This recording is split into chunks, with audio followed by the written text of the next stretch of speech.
रूस की तरफ से एक खास निमंत्रण आया है। भारतीय टैलेंट को रूस में काम करने का मौका मिल सकता है। आज हम सभी के पास एक नया और शानदार विकल्प है। रूस, जो अपनी खूबसूरती और अत्याधुनिक तकनीक के लिए जाना जाता है, अब भारतीय वर्कर्स के लिए अपने दरवाजे खोल रहा है। रूस ने जी अपने डेप्यूटी प्राइम मिनिस्टर को भारत भेजा है एक बहुत ही अहम संदेश मतलब पैगाम देके। और वो पैगाम ये है कि रूस को चाहिए जी भारत के काबिल लोग। और वो मोदी साहब से रिक्वेस्ट कर रहे हैं। इंस्पिरेशन रूस की कौन बन रही है जी? इजराइल, भारत का बेहतरीन दोस्त। क्योंकि जिस तरह से जंग ने इजराइल के इंफ्रास्ट्रक्चर को बर्बाद कर दिया, तो उसके लिए इजराइल ने मोदी साहब से रिक्वेस्ट की थी कि हमें भारत के स्किलफुल वर्कर चाहिए। और उन स्किलफुल वर्कर ने इजराइल के अंदर ऐसा जादू अपना किया, इतना जबरदस्त इंफ्रास्ट्रक्चर खड़ा कर दिया कि रूस भी अब चाहता है कि भारत के लोग उसकी धरती पे आए और उसको दोबारा से वैसे बनाए जो जंग से पहले था। भारत जो है वो हर एक तरीके से बहुत ही ज्यादा स्ट्रॉन्ग पोजीशन पर है। पिछले 11 साल से अगर हम उठा करके 2014 से अगर हम देखें तो 2024 तक में भारत ने उस बुलंदियों को छुआ है जिसकी कल्पना कोई नहीं कर सकता था। आज से आप 13 साल 11 साल पहले आप चले जाओ तो भारत के ऊपर पाकिस्तान भी हंसता था। रूस में आखिर ऐसी क्या जरूरत आ गई है कि उन्हें भारत से वर्कर्स बुलाने पड़ रहे हैं? असल में रूस को इस समय स्किल्ड लेबर की भारी कमी का सामना करना पड़ रहा है। वहां की इंडस्ट्रीज और कंस्ट्रक्शन प्रोजेक्ट्स को आगे बढ़ाने के लिए लोगों की जरूरत है, और भारतीय वर्कर्स जो मेहनती और कुशल होते हैं उनके लिए एकदम परफेक्ट है। यहां न केवल बढ़िया सैलरी मिलेगी, बल्कि आपको यूरोपियन लेवल का लाइफस्टाइल और अनुभव भी मिलेगा। रूस को हेल्थ केयर, टेक्नोलॉजी, कंस्ट्रक्शन और हॉस्पिटैलिटी सेक्टर्स में ट्रेंड प्रोफेशनल्स की जरूरत है, और ये वही फील्ड्स है जिसमें भारतीय एक्सपर्ट होते हैं। ये मौका सिर्फ प्रोफेशनल्स के लिए ही नहीं है, बल्कि छात्रों के लिए भी ढेरों मौके हैं, चाहे वो इंटर्नशिप हो या ट्रेनिंग प्रोग्राम्स। इंडिया के अंदर आजकल एक रशियन डेलीगेशन आया हुआ है। आपको पता है पाकिस्तान बार बार रशिया जाना चाहता है, कोशिश करता है, बड़ी तगोदो कर रहे हैं। लेकिन प्रॉब्लम यह है कि रशियंस हमारी बात अभी सुनते नहीं हैं। और रशियंस हमारी बात इसलिए नहीं सुनते बिकॉज रशियंस हमें सीरियस नहीं लेते। हमारे पाकिस्तानी बच्चे जो है बाहर जाना चाहते हैं। वो उनके पास स्किल है या नहीं है वो एक अलग मैटर है। लेकिन दुनिया उनके पासपोर्ट को, दुनिया एज अ पाकिस्तानी यूथ को एक्सेप्ट नहीं करी। लेकिन इंडिया का बच्चा कितना ज्यादा लकी है जनाब, उसके पास स्किल नहीं भी है, अगर वो इंडियन है तो रशियन उसको सिखा के काम जो है जॉब दे देगा। तो इंडिया को तो जॉब जो है ऑफर्स हो रही है रशिया। इंडियंस कितनी काबिलियत के हामिल हैं, उनकी तालीम, उनकी डीलिंग, उनका लेन देन, उनका वे ऑफ टॉकिंग, बात करना, चलना, पढ़ना, तालीम, हर लिहाज से इंडिया पाकिस्तान से बहुत आगे है। और मैडम, इंडियंस ने दुनिया की हर कंट्रीज में जाके जगह बना ली है।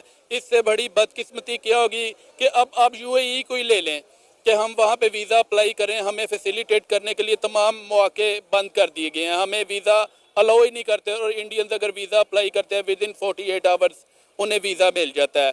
सऊदी अरब ने पाकिस्तान को अब जब जाते हैं हम खैरात मांगते हैं, कशकोल पकड़ के जाते हैं। इससे बड़ी बदकिस्मती क्या होगी? पाकिस्तान के मुसलमानों में, क्योंकि आपका इस्लामिक देश है, तो मुसलमानों के अंदर वाकई में अगर कोई एक्स फैक्टर होता तो क्या अरब बैन कर देता आपको?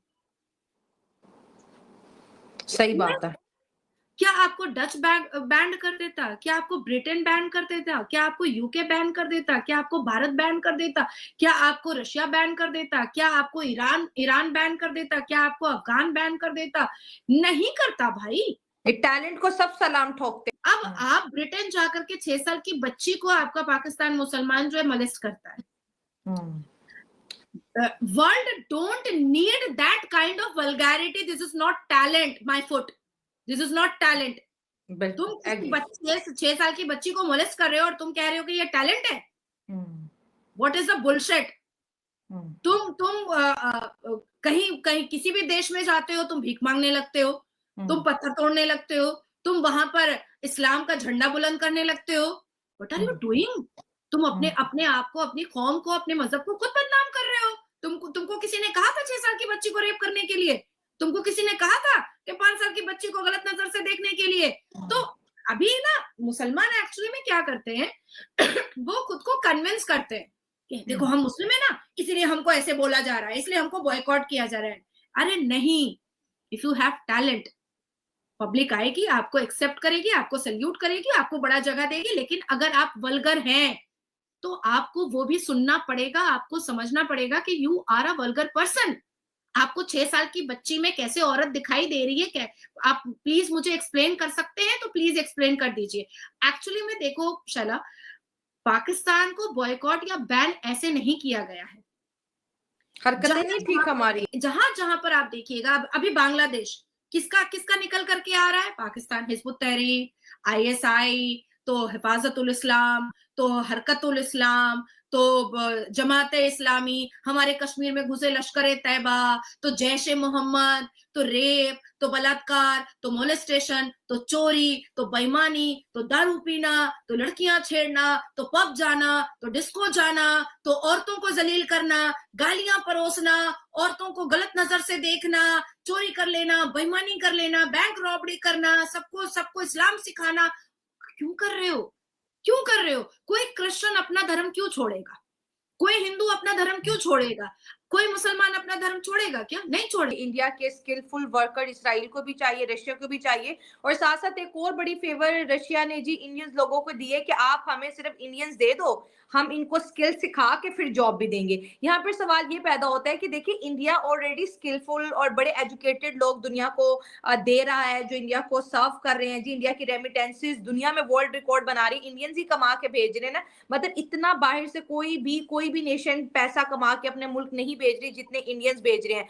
और हमारे लिए ये बहुत प्राउड की बात है कि अगर आप ग्लोबली सर्च करते हैं तो हमारा भारत देश जो है वो 79.8% शिक्षित है।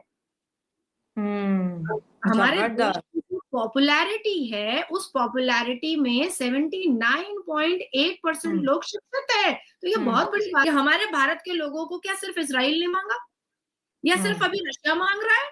नहीं भाई, अरब भी कह रहा है कि आपके लोग यहाँ आते हैं तो हमारा देश शिक्षित होता है, एजुकेशन की तरफ आगे बढ़ता है। हमारी आईआईटी जो अरब ने लिया तो उसके टीचर कहाँ से लेकर आया? वो हमारे भारत से ही लेकर जा रहा है, हमारे भारत से लेकर जा रहा है। हमारा जो मंदिर 27 एकड़ में बनी अबू धाबी में, तो उस मंदिर को बनाने वाला कौन?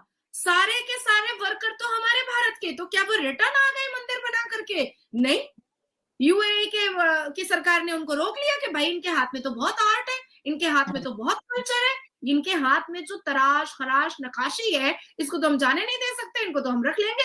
और सारे के सारे लाखों लेबर्स को उन्होंने रख लिया।